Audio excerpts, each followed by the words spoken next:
और news 18 India morning prime में अब जरा बात सियासी वार पलटवार की करते हैं। प्रधानमंत्री नरेंद्र मोदी ने संजय राउत के दिए विवादास्पद बयान पर बड़ा हमला किया। प्रधानमंत्री ने कहा कि हमारे विरोधी नए कीर्तिमान बना रहे हैं, औरंगजेब से तुलना कर रहे हैं, लेकिन देश एक बार फिर मोदी सरकार का मन बना चुका है। दूसरी तरफ हमारे जो विरोधी हैं वो भी नए कीर्तिमान बना रहे हैं।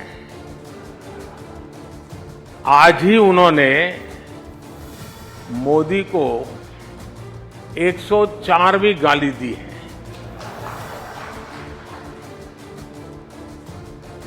औरंगजेब कहकर नवाजा गया है। मोदी की खोपड़ी उड़ाने का ऐलान किया गया है।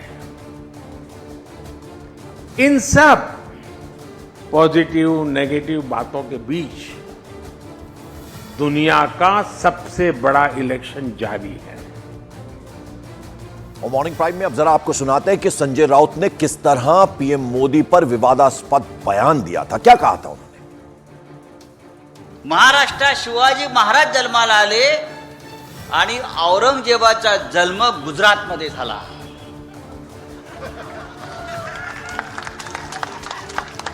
गुजरातमध्ये जिथे मोदी जन्माला आले त्याच्या बाजूला दाहोद नावाचं गाव आहे, तेथे औरंगजेब जन्माला आला आणि म्हणून ही औरंगजेबी वृत्ती गुजरात आणि दिल्लीतून या महाराष्ट्रावर चाल करून येते आहे आणि शिवसेनेच्या विरोधामध्ये, आमच्या स्वाभिमानाच्या विरोधामध्ये। तो प्रधानमंत्री नरेंद्र मोदी पर विवादास्पद बयान देते हुए संजय राउत ने कहा कि महाराष्ट्र में शिवाजी महाराज का जन्म हुआ और गुजरात में औरंगजेब का जन्म हुआ। गुजरात में जहां मोदी का जन्म हुआ उसके ठीक बगल में दाहोद नाम का गांव है, वहां औरंगजेब का जन्म हुआ था। इसलिए यह औरंगजेब की प्रवृत्ति गुजरात और दिल्ली के माध्यम से महाराष्ट्र पर हमारी शिवसेना और महाराष्ट्र के स्वाभिमान के खिलाफ साजिश करते हुए आ रही है, यह कहा संजय राउत ने। और मॉर्निंग प्राइम में अगली बड़ी खबर आपको बता दें, यूपी सरकार में मंत्री और बीजेपी नेता दानिश आजाद अंसारी ने कहा है कि विपक्ष पूरे तरीके से हताश हो गया है, उनके पास कोई मुद्दा ही नहीं है। आज विपक्ष के पास कोई एजेंडा नहीं और बहुत हताशा भरा विपक्ष का व्यवहार है आज के डेट में। और विपक्ष, अगर विपक्ष वाकई सही मुद्दों पे लड़ाई लड़े तो उसके पास कोई मुद्दे नहीं है। ना रोजगार का कोई मुद्दा उनके पास है, ना ही सुरक्षा का कोई मुद्दा उनके पास है, ना ही उद्योग कल कारखाने का मुद्दा उनके पास है, क्योंकि इन तमाम मुद्दों पे मोदी जी ने ईमानदारी से बीते 10 सालों में काम किया। हमारे देश की क्षमताओं को बढ़ाने के लिए 10 सालों में काम किया, हमारे देश को विकास की तरफ आगे जोड़ने के लिए 10 सालों में काम किया। तो आज एक तरफ विपक्ष हल्की राजनीति करके अपने आप को जो है क्या साबित करना चाहते हैं, उन्हीं से पूछना पड़ेगा। और उद्धव ठाकरे ने क्या किया? महबूबा मुफ्ती के साथ हाथ मिला करके इंडी गठबंधन स्थापित किया। आज औरंगजेब की कब्र पर फूल चढ़ाने वालों के साथ गठबंधन अगर किसी ने किया तो उद्धव ठाकरे ने किया है। मुंबई 93 ब्लास्ट के आरोपी याकूब मेमन, उसकी कब्र का सुशोभीकरण अगर किसी ने किया है तो वो उद्धव ठाकरे ने किया है।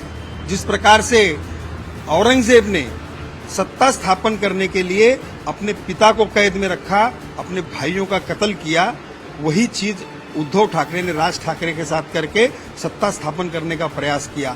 इस महाराष्ट्र में अगर कोई सबसे बड़ा सत्ता पिपासु औरंगजेब के बाद है तो वो सिर्फ और सिर्फ उद्धव ठाकरे है।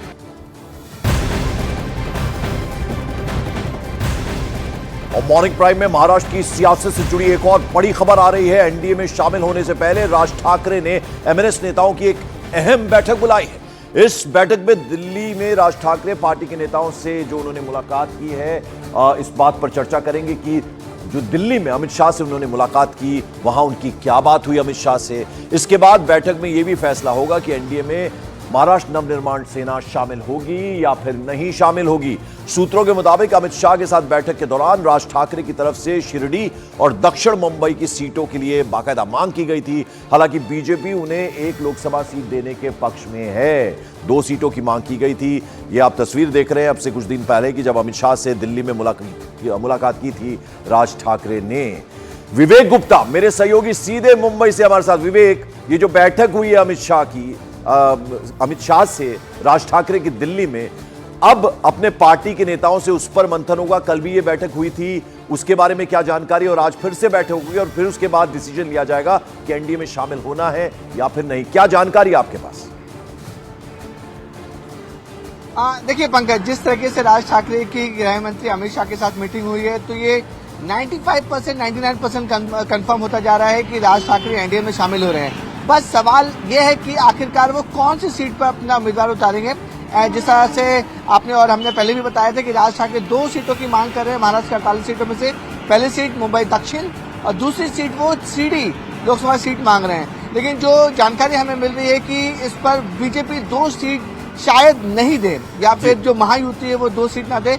एक सीट राज ठाकरे को मिल सकती है, वो मुंबई दक्षिण की मिल सकती है। और मुंबई दक्षिण पूरे 48 सीटों में से सबसे ज्यादा महत्वपूर्ण और हाई प्रोफाइल सीट मानी जाती है और वहां पर जो मराठी वोटर्स है वो बहुत ज्यादा है। इसलिए राज ठाकरे को बीजेपी में शामिल किया जा रहा है ताकि जो मौजूदा सांसद हैं उद्धव गुट के बिल्कुल। और वैसे भी विवेक, राजनीति अगर हम पॉलिटिक्स की बात करें तो परसेप्शन भी एक बड़ी चीज होती है उसमें। तो ऐसे में ठाकरे परिवार के राज ठाकरे अगर एनडीए में शामिल होते हैं तो एक ना एक तरीके से वो जवाब होगा उद्धव ठाकरे को भी बीजेपी की तरफ से, एनडीए की तरफ से खासतौर पर। उधर महाराष्ट्र में जैसा कि हमने आपको बताया एक बैठक होनी है, आज बैठकों का दिन है। महाराष्ट्र के मुख्यमंत्री एकनाथ शिंदे ने शिवसेना की आज एक अहम बैठक बुलाई है और इस बैठक में शिवसेना के सारे जो लीडर्स हैं और सांसद शामिल होंगे।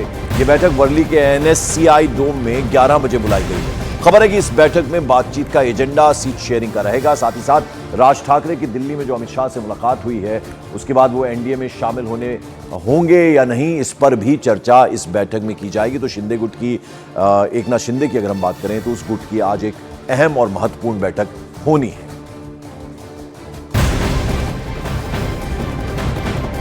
और इस बीच मॉर्निंग प्राइम में एक और बड़ी खबर, महाराष्ट्र में महाविकास आघाड़ी से जुड़ी हुई ये बड़ी खबर है। महाराष्ट्र की 48 लोकसभा सीटों पर सीट शेयरिंग फॉर्मूले की आज महाविकास आघाड़ी घोषणा कर सकती है।